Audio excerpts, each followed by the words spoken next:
Olá, amigos e amigas, mais uma hora do café, um papo informal sobre temas do momento. Hora do café, um tempo para refletir e conhecer. Sabe aquele papo polêmico, não? É aqui. Vamos tomar um café especial e hoje com a minha convidada, a Marina Giacometti. A Marina, entre outras coisas, eu vou depois passar para a Marina, para ela se apresentar. Ela é auditora, engenheira agrônoma, né? Tecnóloga em processos ambientais, auditora líder de sistemas de gestão integrada pela Bureau Veritas. Tá? Mas antes de mais, e uma coisa, practitioner em PNL. Antes de mais nada, eu vou passar para você, Marina, para você conversar um pouquinho, porque tem um grupo de pessoas que vão estar interessadas, porque o nosso tema é a gestão ambiental no dia a dia das empresas e da sociedade. Marina, conta um pouquinho de você para nós aqui. Claro. Bem, obrigada pelo convite. Primeiro, Armando, acho que fico muito honrada em poder participar contigo e poder contar um pouquinho, né, dessa vivência que é essa área de gestão ambiental. Então, eu me formei em engenheira agrônoma, né, pela Federal, aqui do Paraná, e, ao mesmo tempo, eu fiz também curso de processos ambientais na UTFPR. E aí, já desde os estágios que eu fui fazendo, eu sempre fui encaminhando assim, para essa área ambiental, sempre me atraiu muito. O curso de agronomia, ele também tem um viés, né? Tem o viés de produção, né? Mas tem um viés nessa área ambiental, que também é bem bacana. E ao longo ali da trajetória profissional, eu sempre gostei bastante da parte de consultoria, né? E aí fiz alguns estágios em consultoria, entrei na Inatura também como estagiária, e aí fui evoluindo dentro da carreira, dentro da empresa, né? Junto com a empresa também, ela era bastante nova no começo. E aí hoje eu sou sócia também, né, da Inatura. A gente está há 13 anos aí no mercado, então faz 10 anos que eu já trabalho nessa área, bastante coisa aí a ser desenvolvida. E uma das questões que eu sempre gostei foi a parte de auditoria. Então, também, desde lá da faculdade, sempre gostei da parte de auditoria, e aí fui investindo, né, nessa questão também, tempo e conhecimento. E aí me formei pela BVQI, como você colocou, né, como auditora líder de sistema de gestão integrado, que aí envolve meio ambiente, segurança do trabalho e qualidade também. Então, quando a gente fala aí de ISO, né? Eu acho que são os termos dessa área aí, tem bastante siglas, mas quando a gente fala de ISO 14.000, 9.000, é um pouquinho mais familiar aí para o pessoal. Então, é voltado aí para essas normas, essa parte de auditoria. Uma coisa que eu gostaria de saber, e acho que as pessoas gostam de saber, qual é a maior dificuldade que se tem hoje para você trabalhar com a questão de gestão ambiental? Porque as empresas precisam continuar tendo o seu lucro, tendo a sua atividade, e algumas vezes as pessoas podem até dizer, puxa vida, a gestão ambiental atrapalha, não sei o quê. O que você pode dizer, contar para a gente a respeito disso? E aí, eu junto com a pergunta seguinte, e o nosso papel enquanto pessoas nessa sociedade? Uhum. Legal. Essa pergunta é bem interessante por conta de... Essa questão ambiental ela é relativamente nova, né? Quando a gente fala aí de produção, de indústria, né? Revolução industrial. O meio ambiente se inseriu faz mais ou menos uns 40 anos, quando começou a se tratar sobre isso, desenvolver legislação.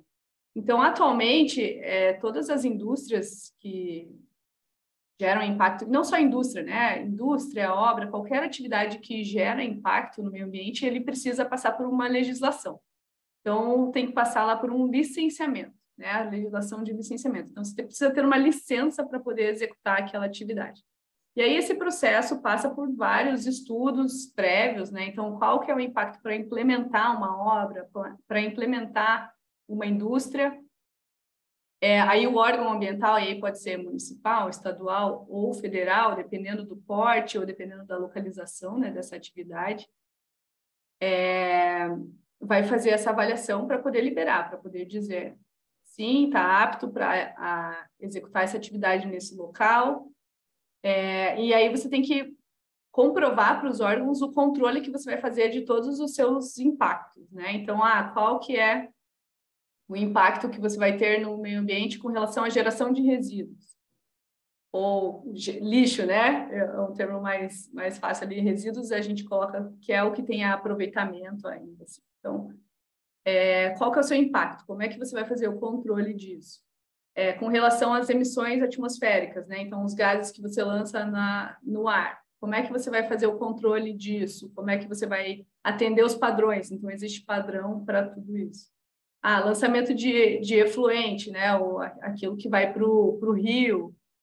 Bom, qual que é o parâmetro que você tem que fazer? Qual que é o tipo de tratamento que você vai fazer antes de lançar? Então, assim, tudo isso, ele é previamente analisado pelo órgão e depois que você tem a licença ambiental, você tem que monitorar, né? Então, você tem que continuamente dar esse retorno para os órgãos ambientais, você tem que prestar contas, né, vamos dizer, dentro dessa licença, e você tem que manter os padrões. Então, assim, de antes, né, de você fazer a implementação de qualquer atividade que possa gerar impacto, e durante a construção e depois durante a existência, né, dessas atividades, existe todo um monitoramento. Então, vamos dizer assim, a legislação ela é bastante rigorosa com relação a essa questão, para que as atividades possam ser desenvolvidas, né?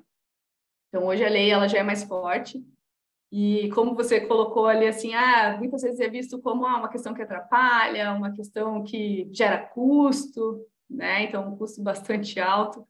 Eu acho que isso vem sendo desmistificado ao longo do tempo. Então,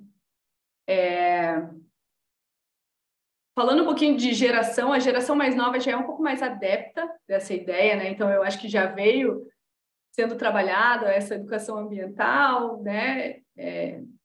Eventualmente nas escolas, já vem trazendo essa ideia um pouquinho mais para o dia a dia das pessoas. Então, acaba que agora a gente está tendo um pouco menos de resistência em relação à implementação das questões ambientais e até um olhar, assim, bastante...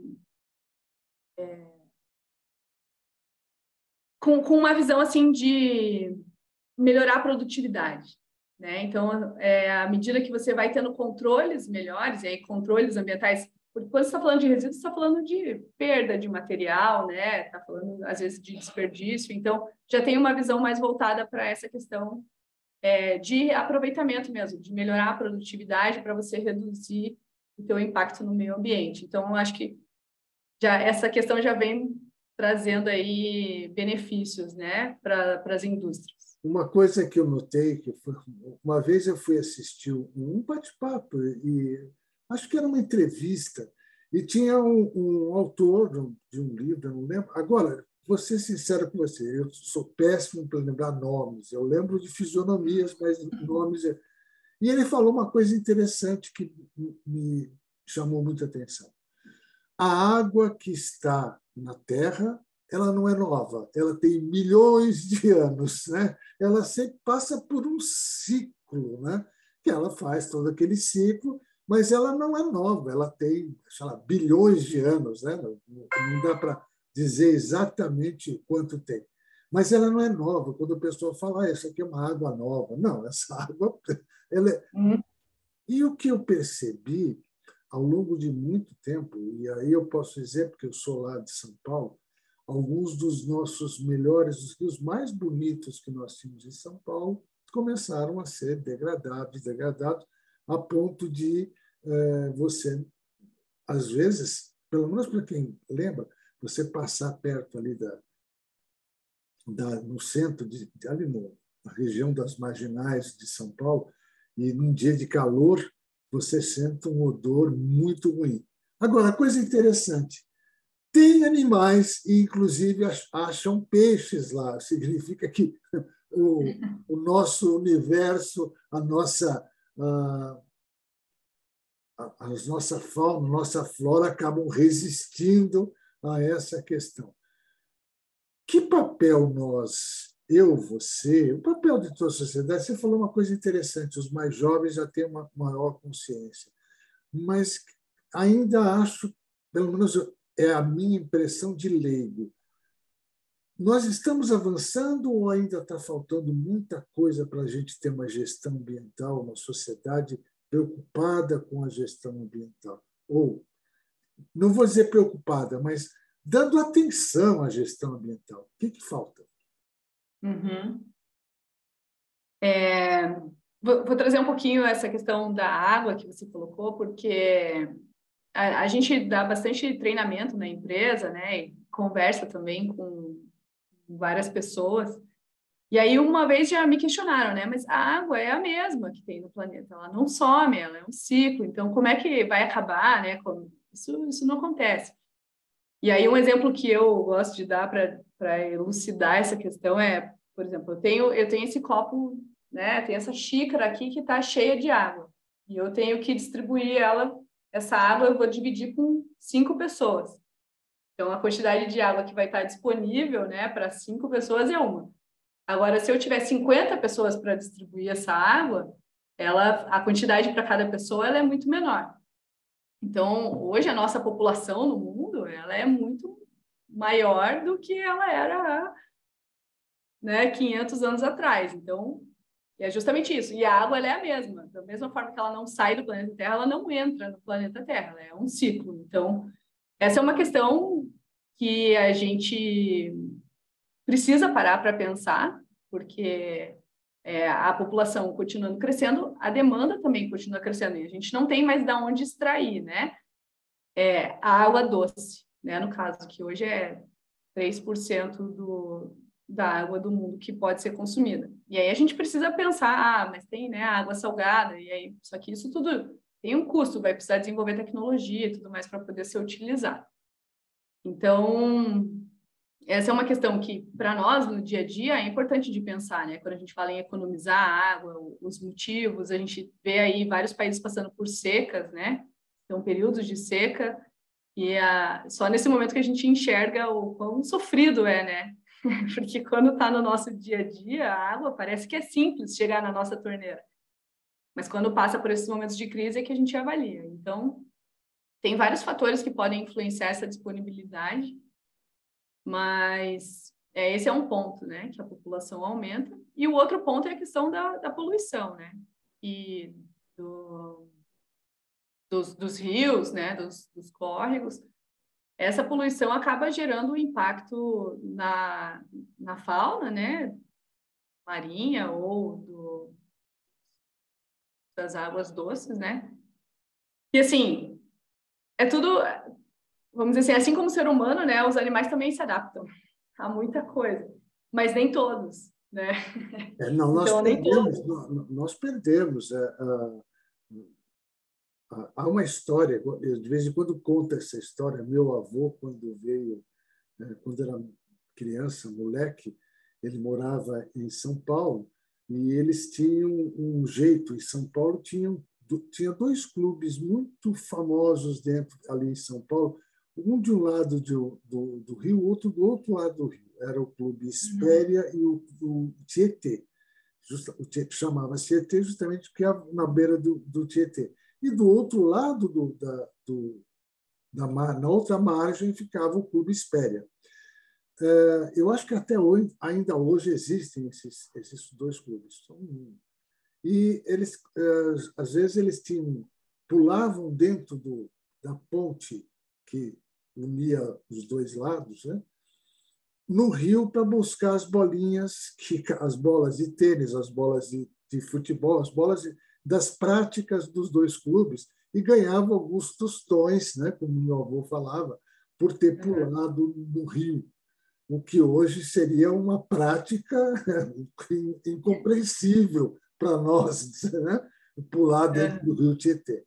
Mas eles pulavam dentro do rio, ali bem, porque, para quem conhece São Paulo, é bem no centro, ali é central ali.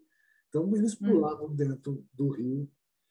E a gente perdeu um monte dessas coisas interessantes. Quer dizer, nós, da sociedade, quando começamos a degradar algumas coisas, a gente faz o seguinte, olha, como você disse, a água não dá para, não é a mesma. Só que ela se torna não é mais não pode ser mais utilizada, né? Precisaria passar novamente por um processo de purificação que muitas vezes é um processo caro, né? Eu lembro que uma vez eu fui no litoral aqui de Santa Catarina e um hotel tinha um sistema enorme, né? Hoje eu acho que com os equipamentos e com a modernização, talvez os equipamentos ficassem menores, mas era um sistema enorme para evitar de jogar aquela água que os hóspedes do hotel usavam, jogar num lugar para poluir mais ainda. E uma coisa interessante, ele disse, olha, a gente aproveita toda essa água e faz um monte de coisas e paga muito menos do que pagávamos antes de compra de água. E, além disso, temos uma certificação internacional, não lembro exatamente qual era a certificação, por conta de estarmos contribuindo para a preservação do meio ambiente. Que legal. Isso agora chega naquele ponto, né? Se eu tenho uma empresa, tá? E eu preciso fazer um projeto, eu vou chamar você ou eu vou primeiro entrar em contato com os órgãos municipais, federais, estaduais? Ou eu primeiro chamo a consultoria? Como é que funciona isso? A consultoria, ela é a ponte, né? Entre o empreendedor e o órgão ambiental. Então, a legislação é o nosso dia a dia, né? Entender a lei, interpretar e saber como que ela funciona. Porque existe a lei e existe como funciona, né? Porque a aplicação da lei, às vezes, pode ser com interpretações diversas, dependendo da situação, né? Do lugar, da característica e tudo mais. Então, a consultoria ambiental serve justamente para facilitar, para estreitar esse caminho e para poder fazer com que esse processo seja mais rápido, né? Então, existe ali, muitas vezes, até hoje a gente vê isso com mais facilidade, até para comprar, por exemplo, uma construtora que vai comprar um terreno para poder fazer um empreendimento, para poder construir um prédio ou um condomínio.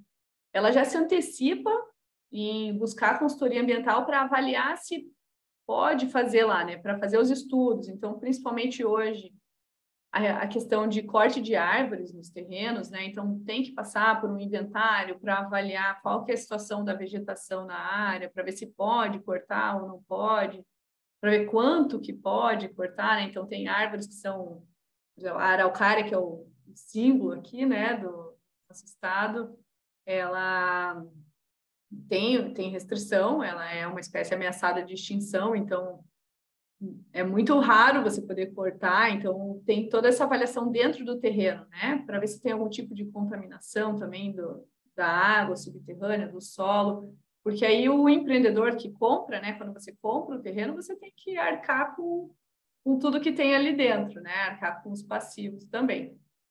Então, o ideal e o que já acontece hoje é fazer essa consultoria prévia para avaliar se pode fazer todos esses estudos prévios para ver se dá para implementar.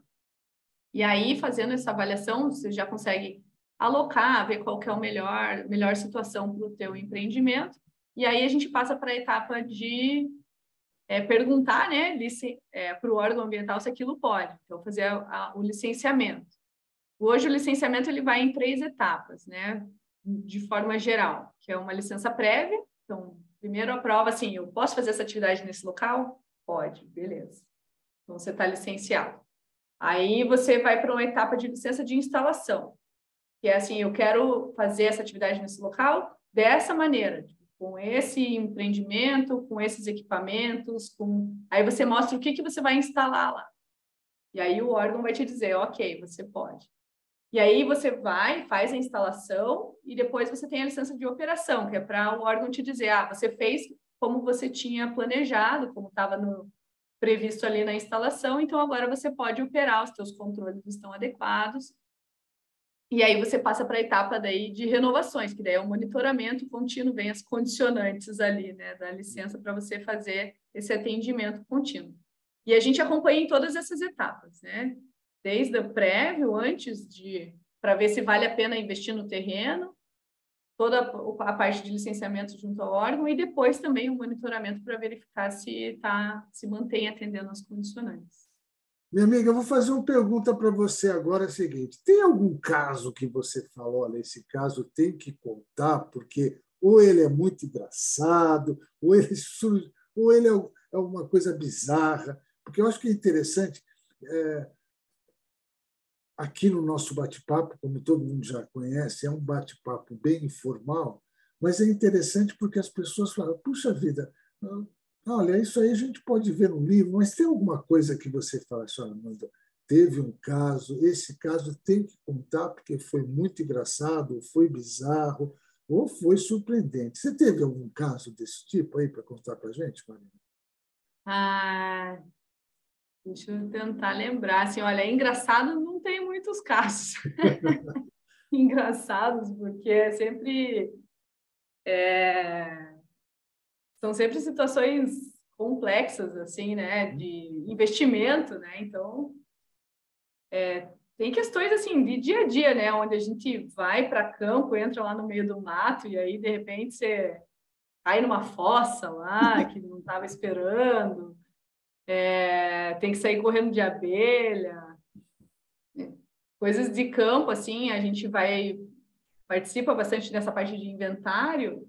E aí encontra pegada de onça, encontra pegada de java-porco, tem umas situações assim que são mais complexas de campo mesmo, né, de dia a dia.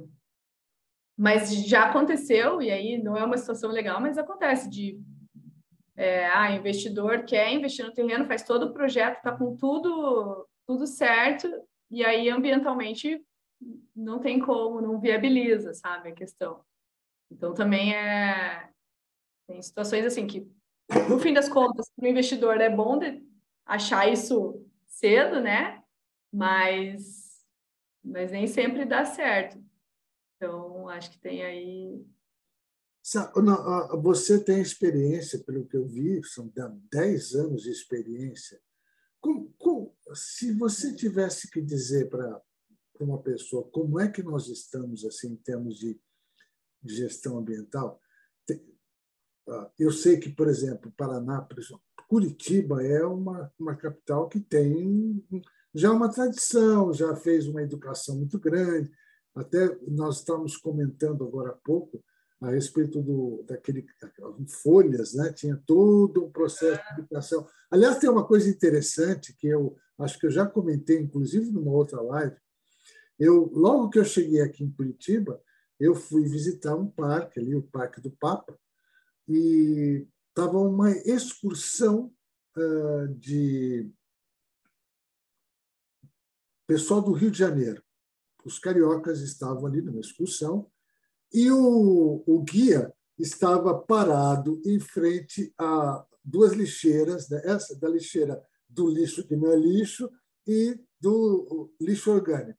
E ele estava fazendo uma demonstração falando como um ponto turístico, né? Porque é o lixo que não é lixo e tal. E para nós que já moramos aqui, eu já morava aqui, gente do céu, até a atração turística virou naquela época. Tal. Mas tem algum outro estado que está tendo, ou está tendo outras cidades que estão tendo essa preocupação, como Curitiba teve já de alguns anos? Uhum. Eu vejo assim, eu já viajei para bastante estados, né? trabalhando e fazendo treinamento também. E eu vejo que a gente aqui é diferenciado, assim, é ponto fora da curva quando se compara a nível Brasil, porque realmente as pessoas aqui já internalizaram, né? Já faz parte do dia a dia, principalmente ali a segregação do lixo, né? Separar o que é reciclável, o que é orgânico. Eu vejo aqui tem iniciativas voltadas à compostagem também, né? Que é você separar ali o teu lixo orgânico, que é casca de fruta, né, resto ali de alimento cru, que você pode enviar para a compostagem. Então, isso é uma iniciativa que aqui eu vejo bastante forte, bastante pessoas adeptas, mas a nível Brasil a gente ainda tem bastante coisa para evoluir, sabe? Então, em relação até a ter aterros, né? Porque hoje ainda existe lixão, apesar de ter a lei desde 2014, que seria o limite ali para extinguir os lixões no Brasil, até hoje a gente encontra, né? E a diferença de lixão e aterro é que o aterro é controlado, você tem ali os controles, né, para não contaminar a água e nem o ar. Mas a gente ainda encontra. Então tem bastante coisa para evoluir. E até uma coisa que eu lembrei aqui que é bem interessante, aqui no Paraná, a gente tem a cooperativa, né, da prefeitura que faz a segregação dos resíduos ali, né, dos recicláveis. Então, chega lá um reciclável, uma curiosidade é que, às vezes, as pessoas acham que plástico é tudo plástico, né, mas existem pelo menos 7 tipos de plástico diferente, que é caracterizado. Então, assim, quando vai para essa cooperativa para separa cada plástico da sua tipologia, né?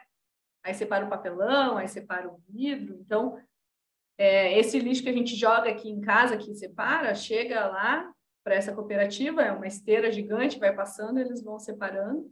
E eles têm um museu de coisas que são jogadas no lixo. E é muito interessante o museu, assim, que vai de tudo lá. Vai desde vestido de noiva, foto de pessoas, cartas. É muito legal. Eu lembro uma vez que eu morava numa casa, num condomínio, e no caminho do condomínio tinha um riacho ali, não sei como é que era o nome daquele riacho até agora, não lembro direitinho. E uma vez estava parado ali, eu até telefonei para a polícia, porque estava um sujeito, parou um caminhãozinho e estava jogando um sofá velho dentro do riacho. Aí eu, Meu meu Deus Deus! do céu, isso é um absurdo dos absurdos. Né? Eu imagino o seguinte, que todo esse trabalho que você está fazendo, você deve encontrar pessoas dos mais variados tipos, aqueles que são resistentes à mudança e ainda não perceberam que a gestão ambiental pode trazer lucro, pode trazer menos gastos para coisa. E não é só um gasto financeiro, mas o custo de, depois de algum tempo, aquele rio, aquele terreno, o ar está melhor daquela coisa. Basta ver, eu não sei se você lembra a história de Cubatão, né? Você deve ter estudado isso, né? Que era impraticável você morar naquela cidade e as pessoas tinham que morar. E, ao longo dos anos, depois de tanto investimento, dizem, né? Eu fui lá uma vez só, muitos anos atrás, e realmente o cheiro era horrível. Dizem que hoje está muito melhor e é uma cidade com ar respirável. É engraçado quando a gente fala sobre gestão ambiental, a gente não está falando só sobre o aqui e agora, mas estamos falando sobre o futuro. Né? Então, para você que é mais jovem, para mim mesmo, né, que se eu for acompanhar o que meu pai está, a idade que meu pai está com 93 anos, e provavelmente vai assistir esse vídeo. Então, se eu for acompanhar esse 93, eu ainda tenho, com 68, ainda tenho um bom tempo. E eu gostaria de ter uma gestão ambiental, um ambiente melhor para a gente. Quer dizer, porque agora vem aquela grande discussão. Agora eu vou apelar. Tem aquele grupo que diz que não, esse negócio de aquecimento global não existe, né? E outros que dizem, não, olha, está acontecendo, a gente está mudando o clima, está acontecendo um monte de coisas diferentes. Tal. Você, que é uma especialista nesse assunto, qual é a sua opinião a respeito disso? Bem, eu acho que é indiscutível que o ser humano causa impacto na natureza, né? Então, eu acho que essa questão não tem como a gente amenizar, né? Não, essa a gente não precisa discutir. Agora, o que a gente precisa, o que existe o grupo dizendo, isso não vai acontecer nada, isso é besteira, aquecimento global não existe, e o outro que diz, a intervenção do homem é tão forte que está dando aquecimento global, né? E as geleiras estão isso, acontece isso aqui. Né? Em alguns pontos, a gente fica até bem preocupado sobre, não daqui 2 anos, mas daqui 10 anos, 15 anos, 20 anos, teremos uma mudança radical no clima do planeta Terra. Aí eu vou colocar uma opinião mesmo, assim, né? Nada muito técnico, mas eu vejo que existe naturalmente, né? O mundo, o planeta, ele não é estático, ele vai mudando. Mas eu entendo que o ser humano, com o impacto que ele causa, ele transforma, né? Ele consegue fazer com que os processos se acelerem ou desacelerem. No nosso caso aí, a qualidade do ar, eu entendo que o ser humano influencia bastante na qualidade do ar, né? Negativamente. E da mesma forma na qualidade da água.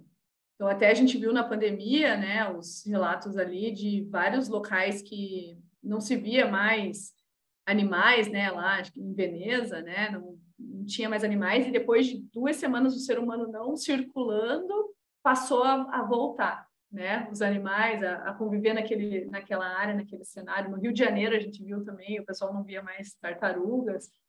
Então, eu acho que a natureza ela tem uma capacidade muito grande de se regenerar a partir do momento que a gente pare de impactar, né? Mas eu entendo que sim, a gente tem influência grande e hoje, com o mundo globalizado, né, a influência do que o Brasil faz aqui impacta no mundo inteiro. Então, sim, eu acho que a gente influencia e eu acho que a gente pode estar acelerando aí um processo de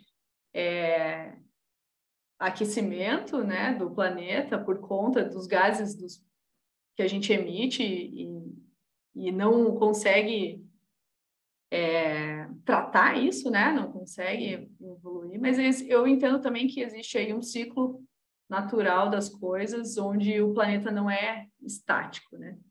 Eu senti, pessoalmente, Marina, eu senti uma coisa assim. Quando eu era menino, eu morava em São Paulo, né? E era muito interessante. A gente falava sempre São Paulo, a terra da garoa. Realmente tinha dias que eu não tinha vontade de ir para a escola, porque estava aquele friozinho, aquela garoinha, que não adiantava guarda-chuva, porque vinha um ventinho de tudo quanto é lado, guarda-chuva virava, fechava. Então você andava na rua com a terra da garoa, que a gente chamava, e eu ia para a escola reclamando, né? Xingando, falando, chegava na escola, pronto. Aí que estava com os meus amigos todos. Ao longo dos anos, eu fui percebendo que essa tal terra da garoa é raro. Agora, você chove, não está dúvida, faz frio, mas aquela garoinha que existia, que era bem típica de São Paulo, terminou. Notei também aqui em Curitiba, desde o momento que eu vim, é que, de repente, alguns dias atrás, isso para quem, inclusive, vai assistir a gente, alguns dias atrás estava frio. em pleno Uhum. novembro, né? Ou Uhum. outubro. Já deveríamos estar com um pouco mais de calor, estava bem Sim. frio, né? Então, tem essas variações de temperatura que eu acho que pegam, de uma maneira geral, uma influência geral. E eu também sei que algumas empresas, alguns países, alguns estados, algumas cidades, inclusive de outros lugares, já querem comprar produtos que têm uma certificação de qualidade, de ambiente, que preservam a natureza, que preservam o ambiente e tal.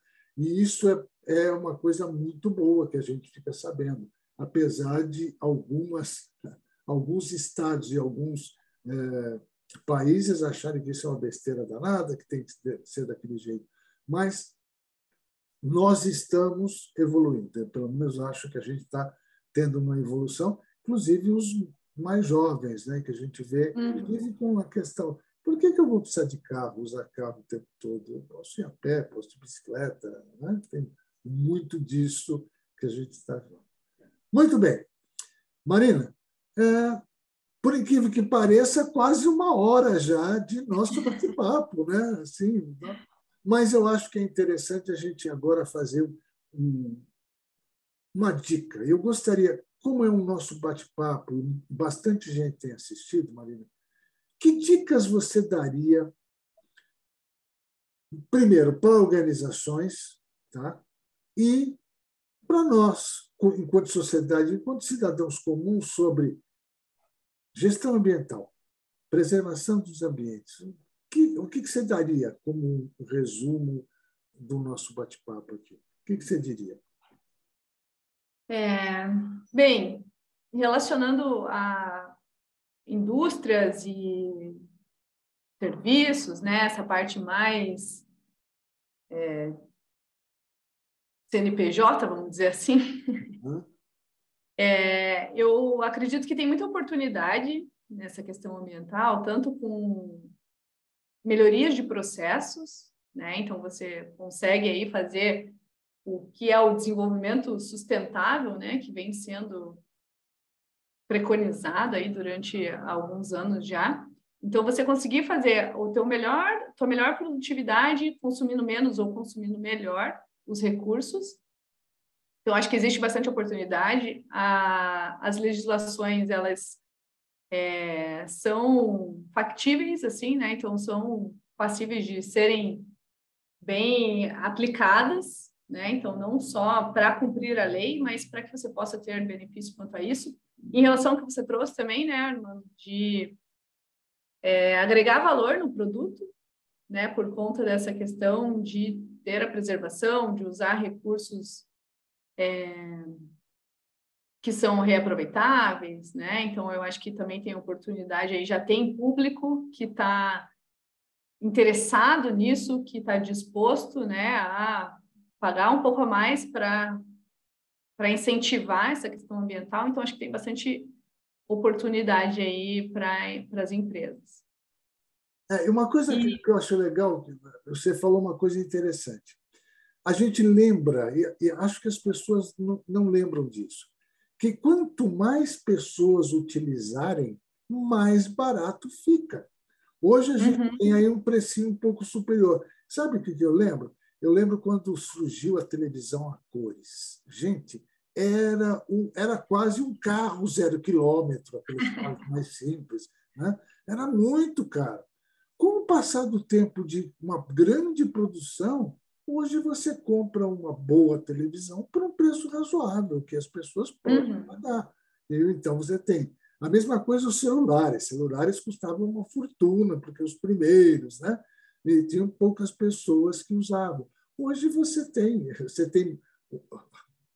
a estatística mostra, né, que você tem mais celulares do que população. é verdade. É uma coisa. Por quê? Porque ficou muito mais acessível.